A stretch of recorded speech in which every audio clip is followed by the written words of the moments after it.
1 Timóteo, capítulo 3,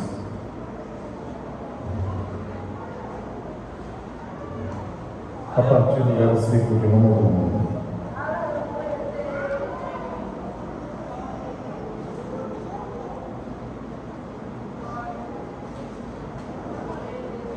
O motivo de trazermos essa palavra à igreja nesta noite. Alguns dias ouvi o pastor José Wilson falando, tem apresentado obreiros e tem planos de apresentar ainda mais. E no último culto de ceia, pela manhã, nós nos reunimos aqui. Foi dada a oportunidade a uma das irmãs para cantarem. E ao final do hino ela disse que nós deveríamos desejar ser obreiros de valor. Ser obreiro é uma coisa, ser um obreiro de valor é uma outra história. E como alguns dias eu já estava pensando em falar sobre esse texto, eu lembro-me que a última vez que eu falei sobre esse texto, eu estava passando em uma localidade, haveria uma apresentação de obreiros naquele dia. E me pediram que eu desse uma palavra, e nós utilizamos esse texto. Naquele dia muita gente ficou chateada comigo, tanto dos obreiros como das famílias dos obreiros. Eu acho que era a primeira demonstração que ainda não deveria ser apresentados. Porque se alguém vai viver por toda a vida trabalhando com a palavra e se zanga com ela, eu acho que está no lugar errado. Mas uma daquelas pessoas, naquele dia, eram muitas, me abraçou e disse que tinha sido edificado com aquela palavra. Os outros eu não sei onde eles estão, mas aquele moço hoje está em uma localidade pastoreando e sendo próspero. É um engano muito grande nós queremos ser obreiros e não gostarmos da Bíblia. É no mínimo um absurdo. E o escrito, todos nós sabemos que é de Paulo, já quase que finalizando o ministério. É uma das cartas chamada Pastorais, porque era enviada a um pastor. Timóteo, certamente, de acordo com o que diz 1 Timóteo 1,3, estava pastoreando Éfeso quando lhe é enviada essa carta. E Paulo lhe dá algumas advertências. Às vezes, na apresentação de obreiros, a igreja diz assim: eu tenho medo de dizer alguma coisa, eu não sei se estou certo, se estou errado. As duas figuras que decidem a apresentação de obreiros: a primeira é o líder, que deve ter uma visão ampla acerca disso. A segunda é a igreja. Biblicamente, a liderança e a igreja reconhecem quem em verdade Deus está preparando para ser líder. E se a igreja não ajudar nesse processo, não se posicionar, ela corre o risco de sofrer, porque o propósito do obreiro é que cuide da igreja. E se a igreja está indo contra Deus ou contra a palavra, isso é apenas uma falta de informação, de conhecimento bíblico. E também por causa daquilo que nós fomos ensinados há algum tempo, de uma forma errada. Mas a igreja, ela é muito importante nesse processo de seleção dos seus obreiros. O apóstolo Paulo começa dizendo no capítulo que nós lemos o seguinte: esta é uma palavra fiel.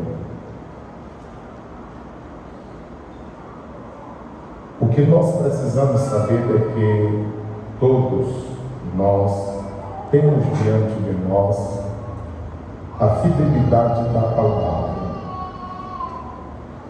Porque a palavra é o próprio Deus. Jesus é a palavra encarnada. A Bíblia é Jesus em palavras. Observe que João disse que no princípio era apenas a palavra, mas a palavra estava com Deus e a palavra era o próprio Deus. Ele diz que depois a palavra encarnou, a palavra se fez carne e habitou entre nós. Então é impossível desligar um obreiro da palavra e a palavra de um verdadeiro obreiro. Até porque a palavra trabalha nas nossas vidas e na vida da igreja. Então é um paradoxo muito grande o obreiro não gostar da palavra, não gostar da Bíblia. Certamente, aonde tal obreiro estiver, a igreja terá um grandioso prejuízo. Porque estão se pensando que o obreiro é uma figura superior a tudo e a todos, o que não é verdade. O menor crente aqui, ele não é menor do que eu. O menor crente aqui é do meu tamanho. Mas no reino, o meu serviço é servir o menor crente aqui. Já pensou? Do ancião à criança, o serviço do obreiro é servir essas pessoas. Naturalmente, o Senhor que tem uma palavra fiel e tem colocado em nós e diante de nós, Ele se responsabilizará em fazer com que as pessoas nos vejam diferente por causa do que Ele nos dá, não porque eu digo que sou diferente. Essa semana, conversando com uma das anciãs da igreja, ela disse assim: você conheceu o pastor Estevão? Eu disse: não. Fisicamente, não. E ela disse assim: se você o conhecesse, você teria um temor e um respeito tão grande por aquele homem. Eu digo fisicamente porque me falaram tanto dele que eu desejei conhecê-lo. E Deus me deu algumas visões com aquele irmão. Era assim que ele gostava de ser chamado: irmão Estevão. Não pastor presidente ou apóstolo ou qualquer um dos dons ministeriais, porque quem esteve próximo dele diz que consigo eram demonstrados 5 dons ministeriais contidos em Efésios 4:11 a seguir. Mas ele gostava de ser chamado de irmão. E olhando para isso, nós vemos aqui que esta é uma palavra fiel. Se é uma condição, alguém deseja, não é ter vontade, é ter desejo, há uma diferença. Se alguém deseja o episcopado, excelente obra deseja. Aqui já começa uma das grandes incompreensões no ministério.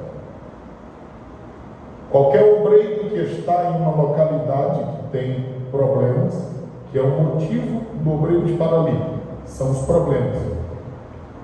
Se não tivesse problemas, não haveria necessidade de ali ele estar.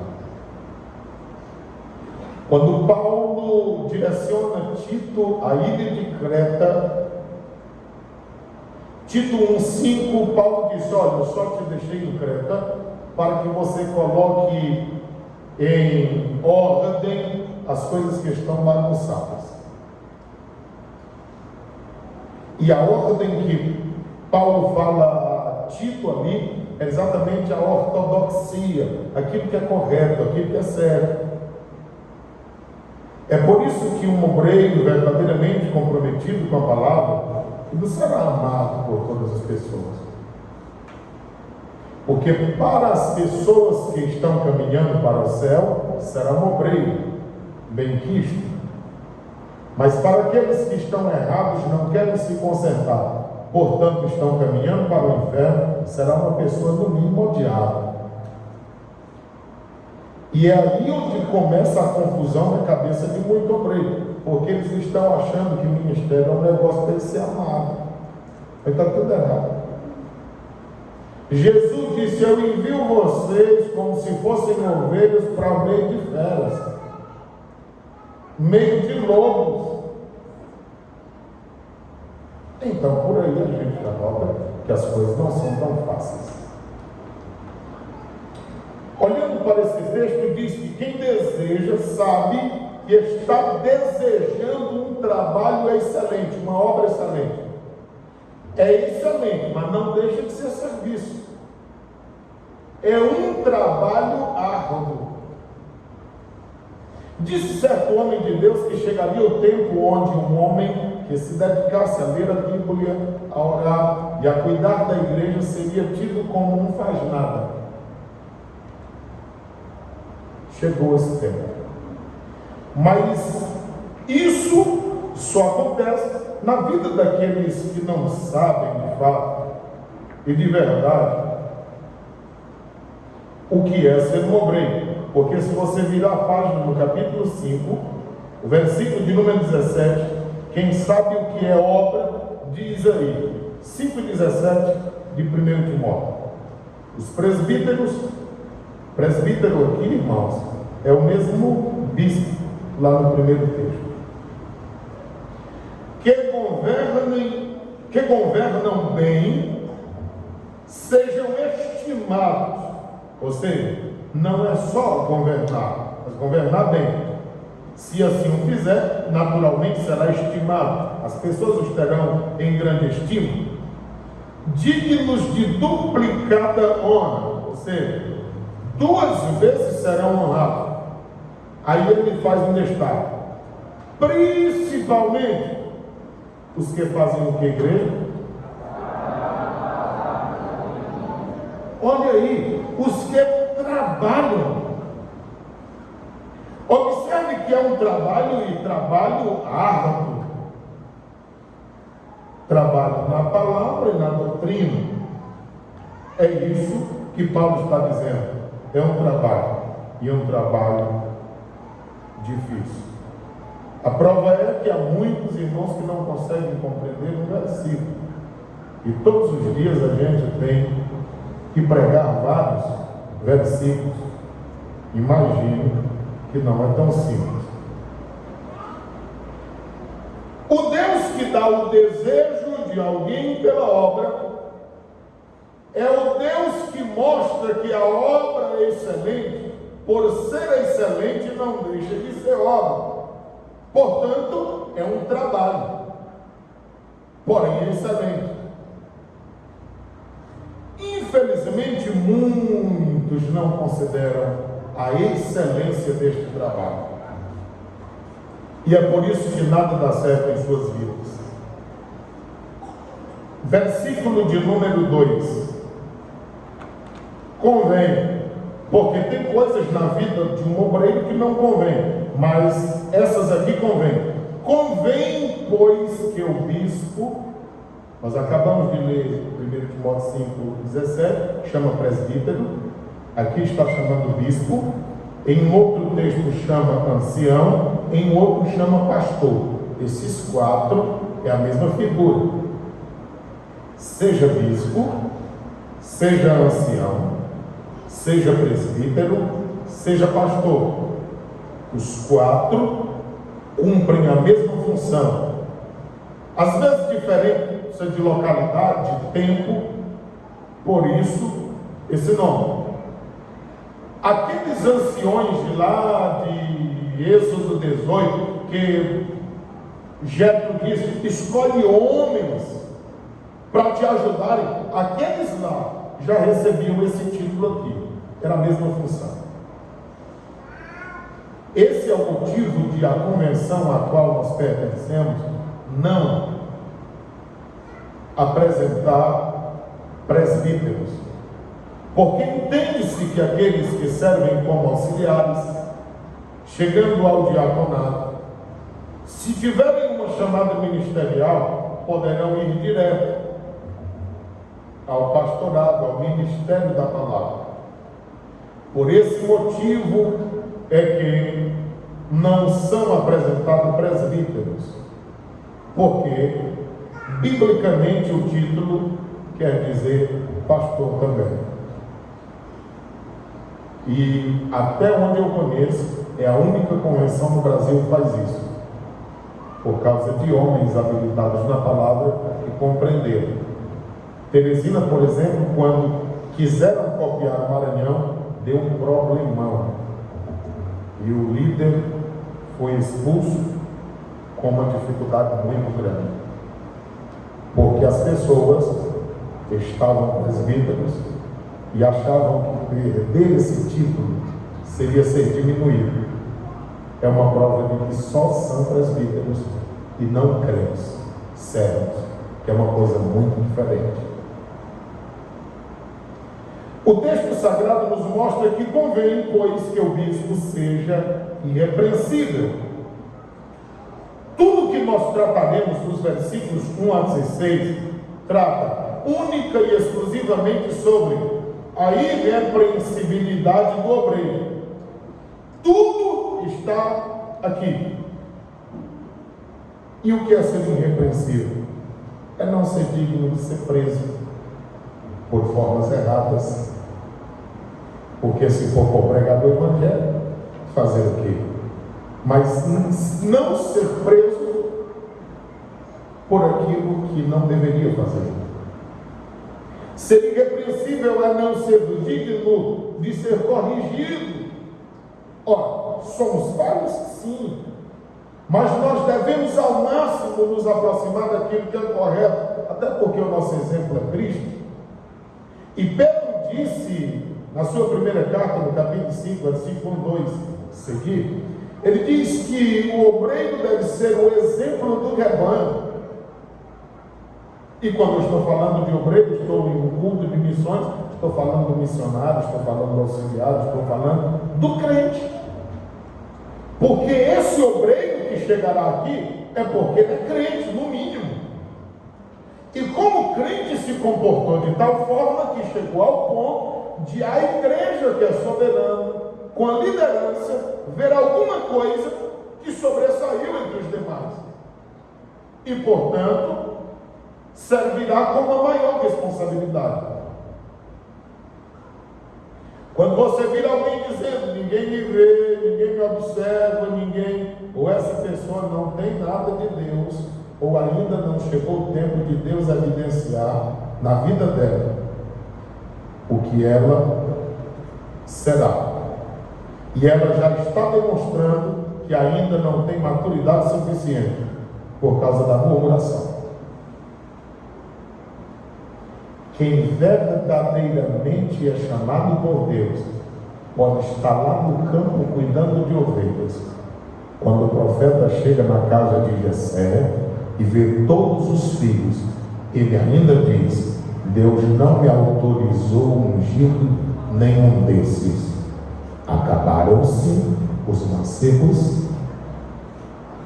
Ah, não, está faltando um. Cadê? Está no campo. chame-o.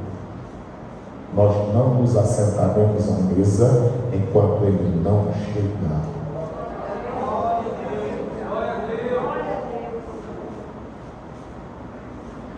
Quem tem um chamado de Deus é como a que todo mundo ficou com medo dela.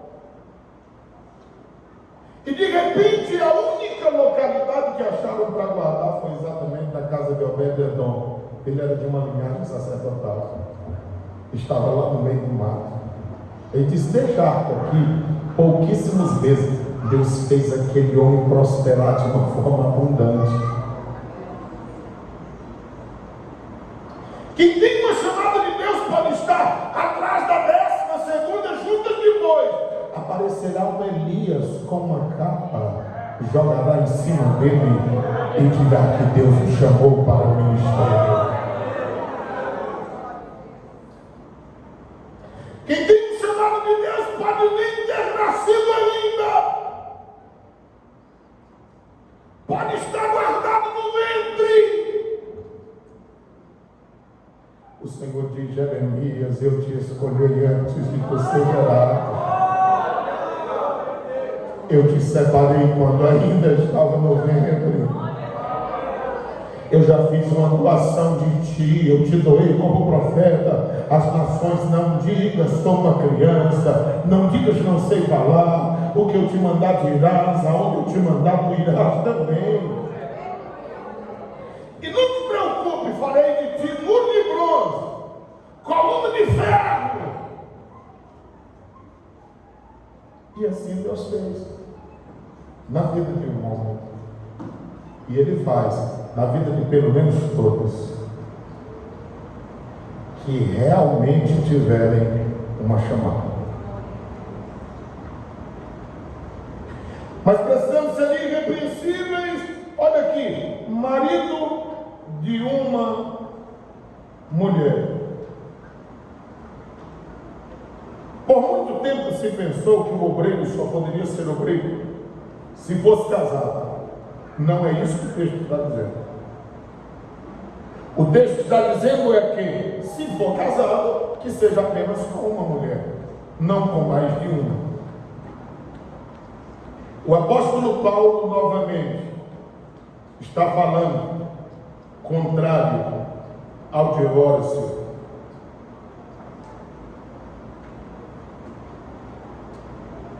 E Deus tem colocado uma palavra em nosso coração, porque muitas pessoas aqui, isso acontece aqui,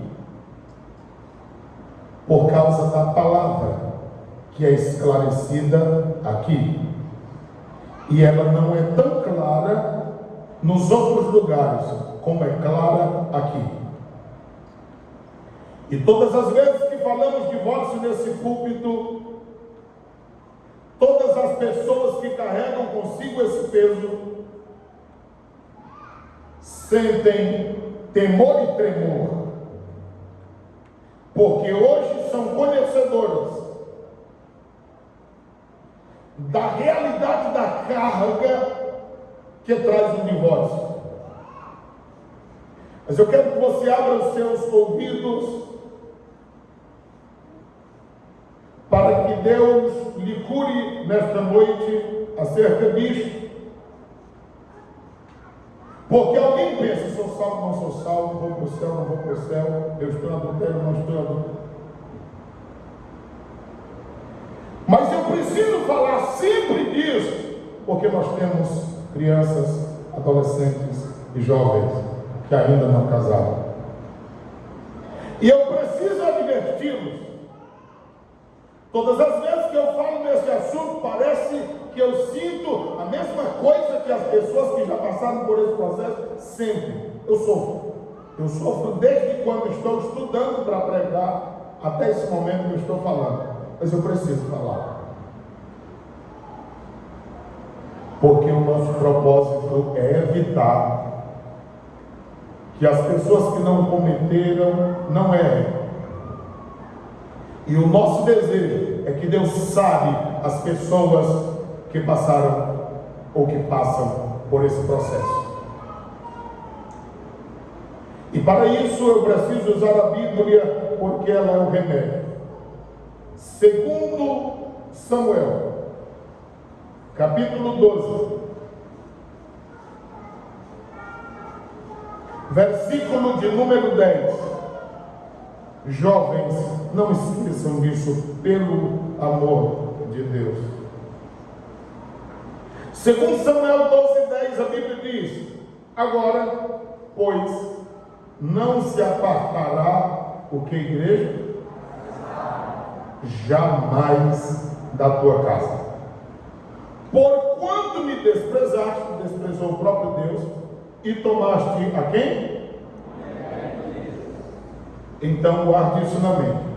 É Deus falando através do profeta Natan com Davi, e ele diz: a espada não se apartará jamais da tua casa. Todas as pessoas que são divorciadas trazem consigo uma espada, que todas as vezes que falamos nesse assunto, elas sentem a ferida. É por isso que eu tenho falado no culto da família: não diga nem por brincadeira que é separado. Eu não sei até quando eu vou aguentar esse casamento. Eu já repreendi aqui na igreja pessoas que dizem assim: eu não sei se tu é fiel, tu diz que é, mas eu já disse que isso são portas que são abertas para o inimigo agir no casamento de muitas pessoas. Fechemos todas as portas para que o inimigo não perturbe o nosso casamento nem a nossa família. Entenda que a mulher que você está casado, sem importar como chegou esse ponto, casado está, entenda que é a pessoa que Deus colocou do seu lado. Entenda que o homem com quem você casou, porque todos aqui tiveram no mínimo a oportunidade de escolher. Entenda que foi o moço que Deus colocou do seu lado. Agora é colocar a Bíblia no meio dos dois e no centro da vida e tocar o barco para frente, sabendo que Deus tem o melhor para todos nós. Mas aqueles que passaram por um processo de divórcio, a espada está aí e ela jamais sairá. Principalmente para nós que temos tido uma compreensão da palavra. Volto a dizer, em outro lugar o pessoal está brincando com isso aqui. Ninguém nem sabe do peso de divórcio. Tem pessoas divorciadas pela quinta vez caminhando para o sexto. Aqui não. E é comum as pessoas sentirem o impacto quando falamos disso. E eu não queria pregar uma palavra que não trouxesse impacto a nenhuma pessoa. Porque o Evangelho é poder de Deus. E é salvação para todo aquele que crê. Não obstante, mesmo essa espada, e eu quero que você guarde isso: tomaste a mulher de Urias. Deus só reconhece o casamento. Ele só pode ser dissolvido pela morte de um dos dois, e nenhum dos dois pode matar e nem mandar matar. Aí o Senhor diz: olha, é a mulher de Urias, ela já está com Davi, mas o Senhor diz: é de Urias. Versículo de número 13, está escrito: então disse Davi a Natã: pequei contra o Senhor. Irmão e irmã, ainda que a espada esteja, mas você tem consciência.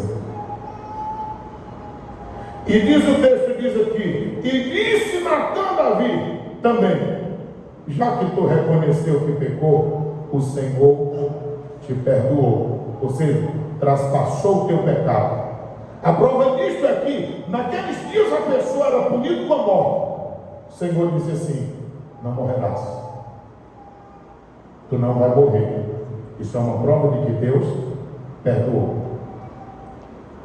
Todos os irmãos e irmãs que passaram por esse processo, que estão sendo advertidos pela palavra, que às vezes sentem uma comoção, lembre-se de 2 Coríntios 7,10. A tristeza do mundo gera morte, mas a tristeza, segundo Deus, arrependimento para a vida eterna. Eu quero ler mais alguns textos. Vamos para Jeremias. Capítulo de número 31, versículo 34. É esse o remédio para que você se tranquilize. Jeremias 31, 34 diz: e não ensinará alguém mais a seu próximo, falando de um tempo futuro, nem alguém a seu irmão, dizendo: conhecei ao Senhor, porque todos conhecerão, desde o menor deles até ao maior, diz o Senhor. Porque farei o que, igreja? Todos juntos até o final do versículo.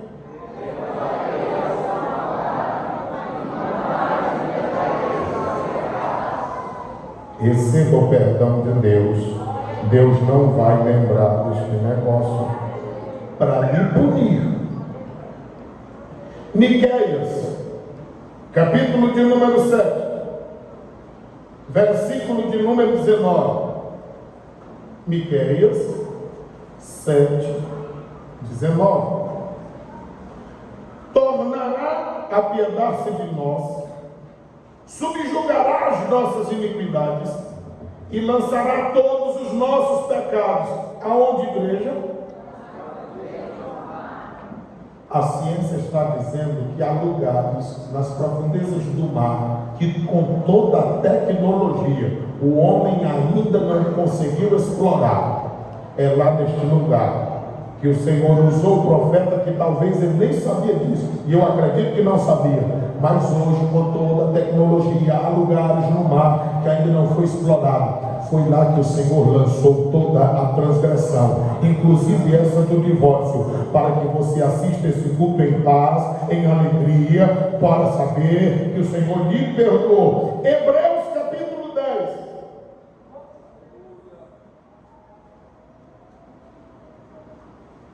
Hebreus capítulo 10, versículo de número 17.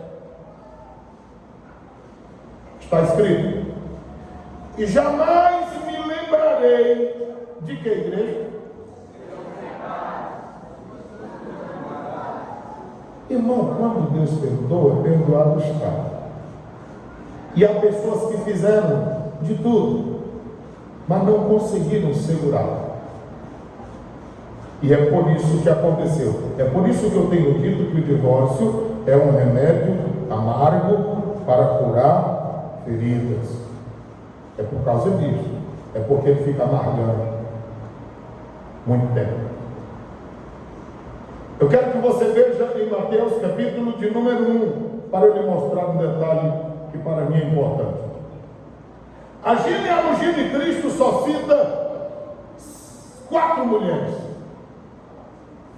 O que me chama a atenção é que as 3 mulheres que de fato foram casadas têm um nome, mas a outra não.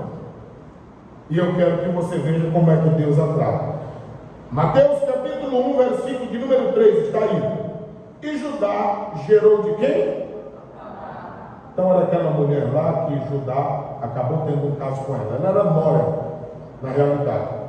Mas o bicho ruim possuiu e ela gerou o filho deles. Versículo de número 5. E Salmão gerou de quem? Rabi era prostituta. Mas só que ela abrigou os servos do Senhor, e Deus não deve nada a ninguém. Tudo que você fizer para Deus, ainda que seja servindo pessoas, alguma coisa Deus te dará em recompensa, porque Deus é justo.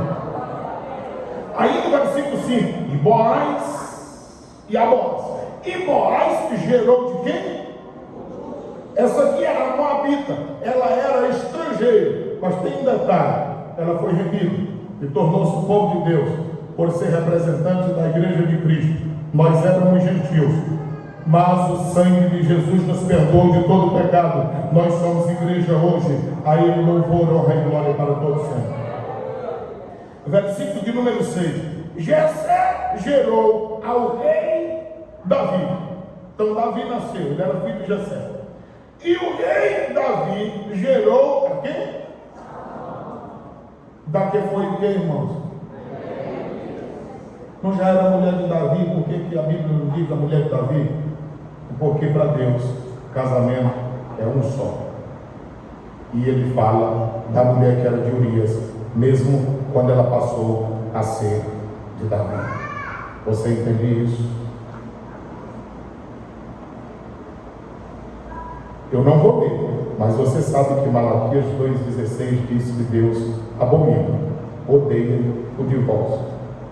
E há pessoas brincando com isso, achando que o divórcio resolve o problema. Ele poderá dificultar um pouco mais. E embora os filhos sejam mais afetados,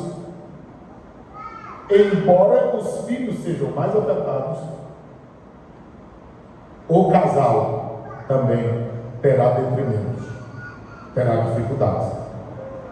Por esse motivo, vendo isso, Paulo diz que o bispo deveria ser irrepreensível, marido de uma só mulher, ou seja, não deveria casar várias vezes. Quando os obreiros estão brincando com esse negócio, Charles Colson diz que alguém, um líder que se envolve com escândalos morais, ele renunciou determinantemente à possibilidade de liderar. Estudos feitos dizem que o escândalo moral na vida de um obreiro leva pelo menos 20 a 25 anos para amenizar o escândalo na região onde aconteceu o escândalo.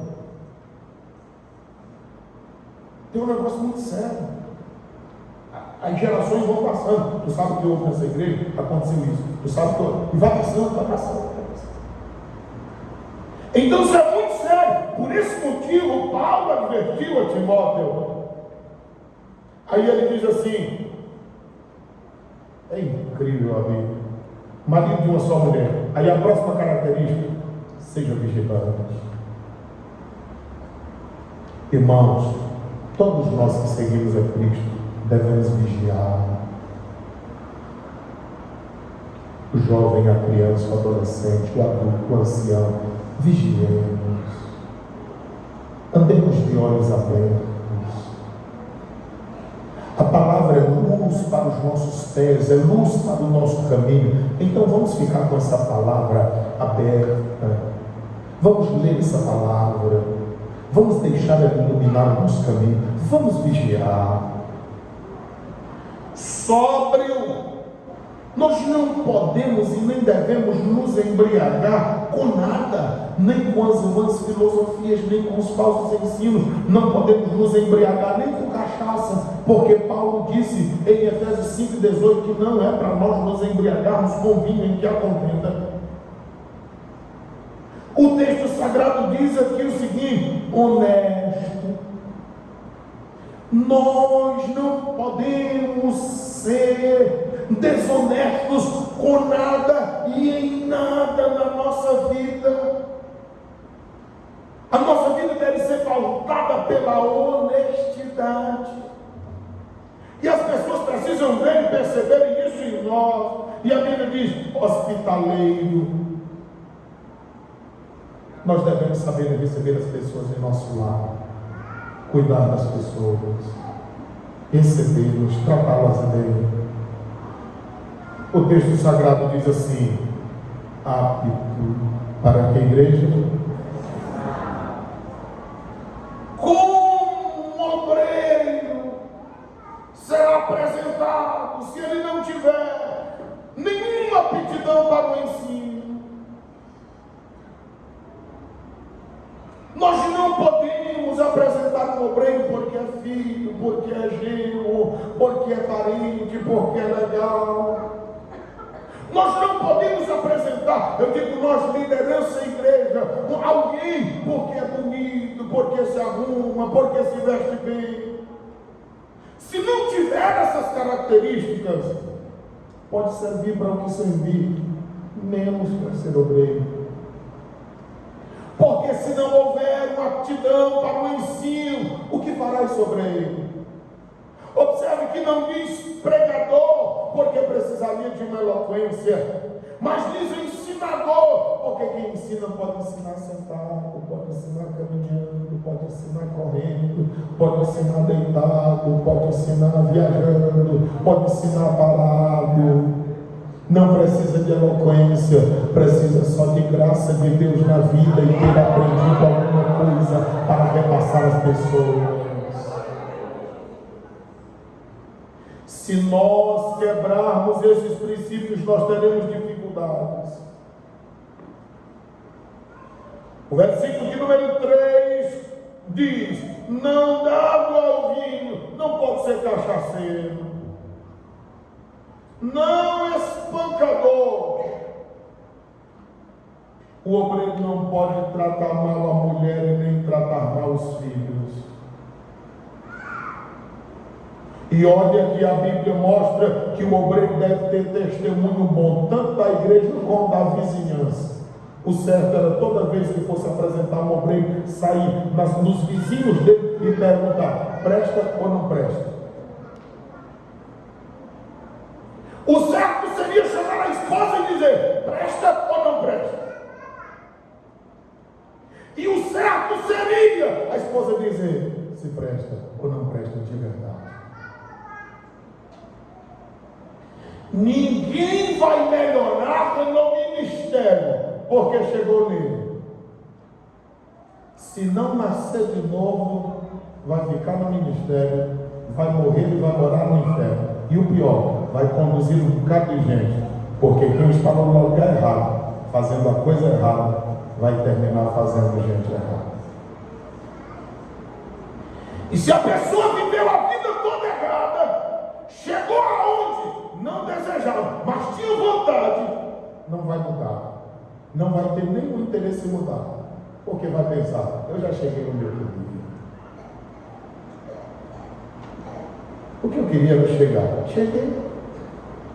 Se eu nunca mudei para chegar, eu vou mudar. Por quê? Se eu já cheguei. Se tem gente que vive correto até chegar no ministério e quando chega se desmantela, imagina alguém já chegando lá desmantelado. Que Deus tenha misericórdia de nós. Não cobiçoso de torpe ganância. Quem vai ao ministério pensando em dinheiro está no lugar errado. Quem quer dinheiro tem que trabalhar muito para ganhar muito dinheiro, ou então ser assaltante de banco. Mas se vacilar pode pegar um tiro também, né?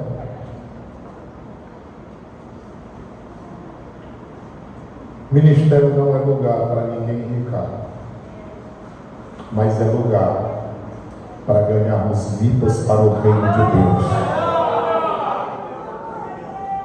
Não é pecado o obreiro ganhar dinheiro, desde quando a igreja veja o trabalho, o serviço e ela tenha prazer em ajudar o obreiro. Porque foi Paulo quem disse: se alguém reparte com você as coisas materiais, é natural que vocês repartam com ele as coisas materiais. Eles repartem as espirituais e vocês as materiais. Isso é natural. Até no ministério de Cristo havia umas mulheres que elas patrocinavam.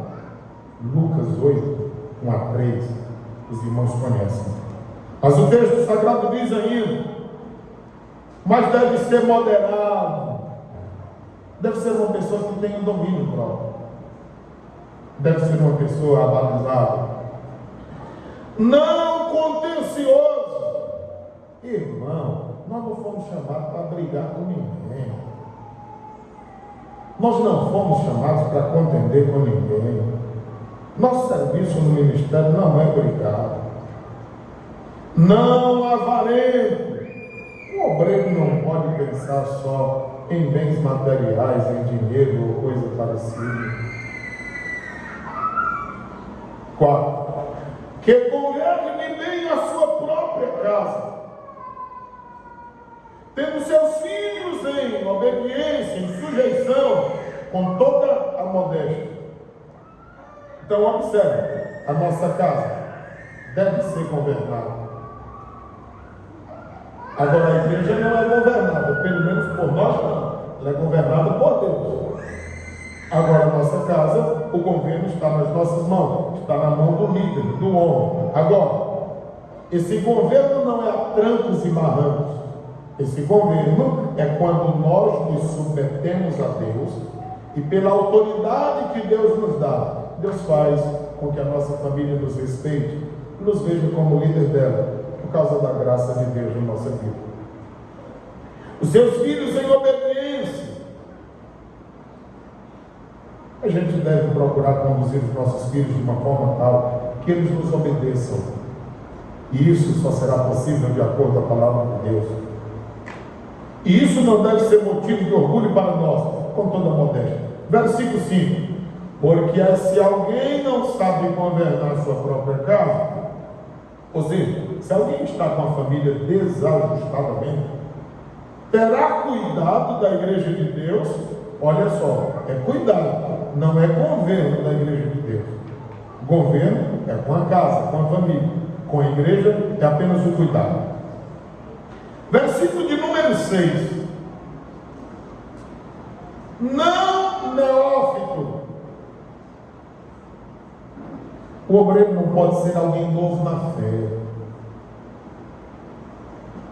Porque alguém novo na fé pode ser que não tenha maturidade suficiente para suportar as dificuldades do ministério.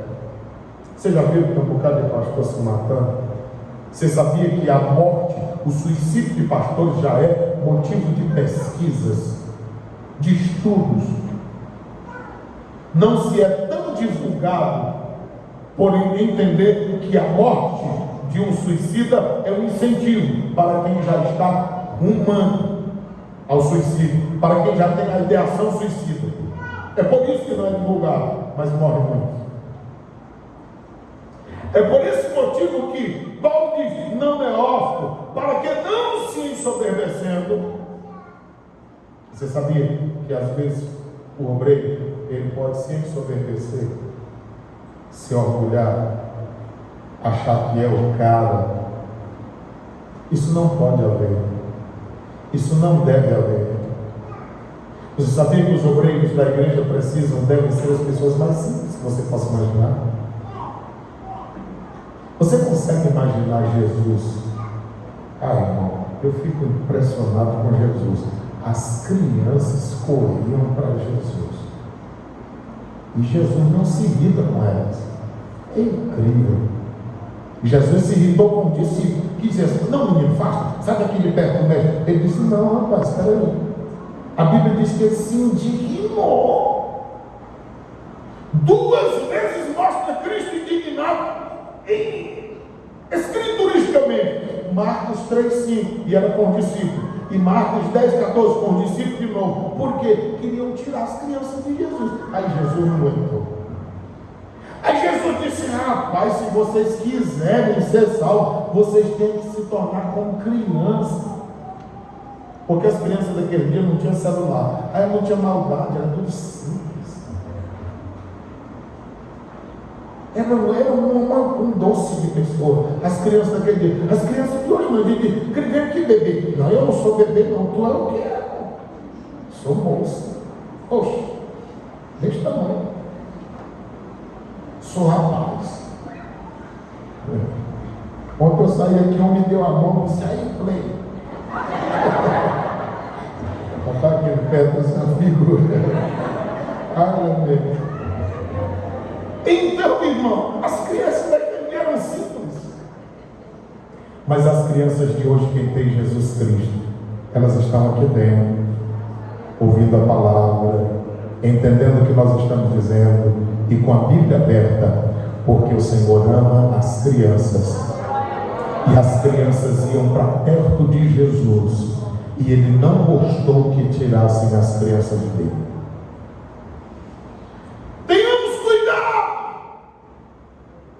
Porque pode ser que nós estejamos tirando as crianças de Cristo. Porque criança não compra celular. Quem compra é o Pai, né? E pode ser que elas estejam deixando de aprender de Cristo tanto quanto deveriam, por causa da porcaria do celular. Mas o Senhor continua amando crianças. O Senhor continua salvando crianças. E o Senhor quer que todos nós sejamos como crianças. Mas a Bíblia diz que o obreiro que se ensoberbece, ele pode cair no laço e na condenação do diabo. É por esse motivo que nós devemos ter muito cuidado, para que nós não sejamos laçados pelo diabo. Porque essa palavra aqui, diabo, é exatamente acusador. Ele só quer jogar o obreiro no chão. E depois de jogar no chão, dizer: está vendo? De que valeu? O diabo só quer encontrar o coração de um crente para ele pensar assim: está dizendo tudo isso aí, eu quero ver quando ele cair o que ele vai dizer. Isso é pensamento diabólico. O pensamento de Cristo é que permaneça de pé quem fala a verdade, e que outros se levantem para ficar de pé para falar a verdade, porque o mundo está precisando de ouvir a verdade que liberta.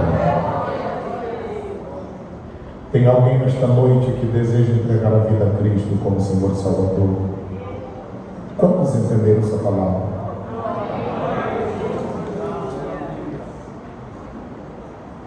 Fala, Deus, fala, Deus, toca-me com graça do altar. Fala, Deus, fala, Deus, sim, alegre a teu mandar. O profeta Deus se aproximando, aproxima-te de Deus. Considera-se um pecador. E quem não se considera? Mas o fogo santo queimando, este fogo que é queimado, torna-o útil para si, Senhor. Nós só sabemos queimar. Fala, Deus, fala, Deus, toca-me com graça no altar. Fala, fala, Deus, alegre a teu mandar. Escute isso, missionário. Muitos são os que vão esperando, sem ter esperança de Deus. Vai depressa lhes anunciando que Jesus os leva para o céu.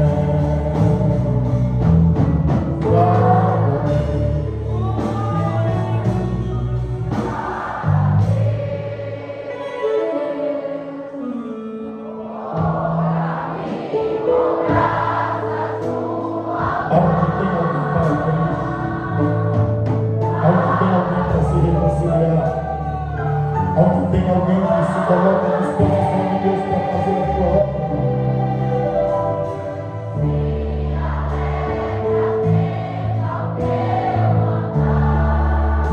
Está chegando no final. Breve os trabalhos serão feitos.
Deixa o Senhor te tocar como tocou os lábios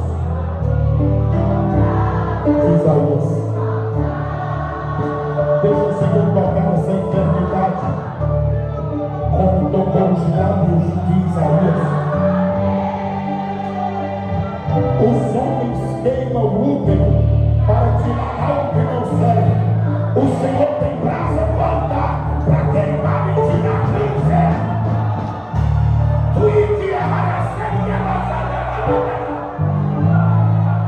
Há uma brasa volta que queima, mas do teu ex é da medicina.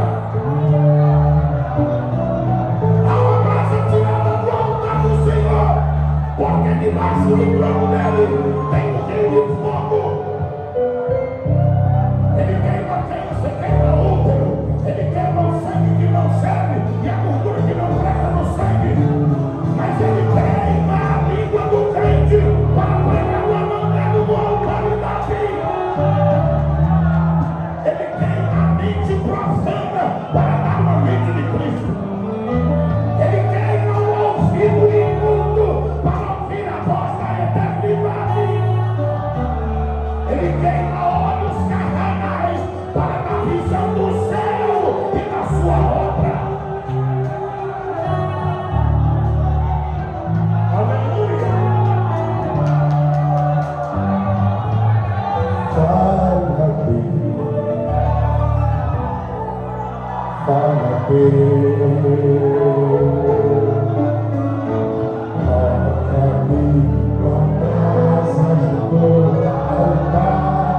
receba o toque da brasa do altar. Receba o toque da brasa do altar.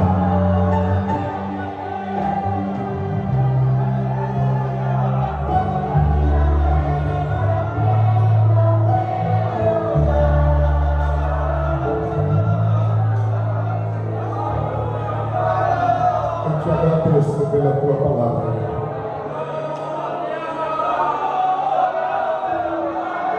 Dá-nos obreiros comprometidos. Dá-nos obreiros comprometidos. Levanta uma geração de obreiros comprometidos. Levanta homens, mulheres, crianças, adolescentes, jovens. Levanta gente comprometida, meu Deus. As crianças já saem para evangelizar. Os adolescentes e jovens saem para evangelizar, a tua igreja sai. Deus, dá-nos obreiros, dá-nos uma igreja, dá-nos um povo comprometido com o teu evangelho. E abençoa de uma forma toda especial o teu povo, dando graça. Que todas as enfermidades que atormentam os teus filhos e que perturbam o teu povo seja queimada com brasa tirada do teu altar e seja destruída na autoridade do precioso nome de Cristo Jesus nesta noite.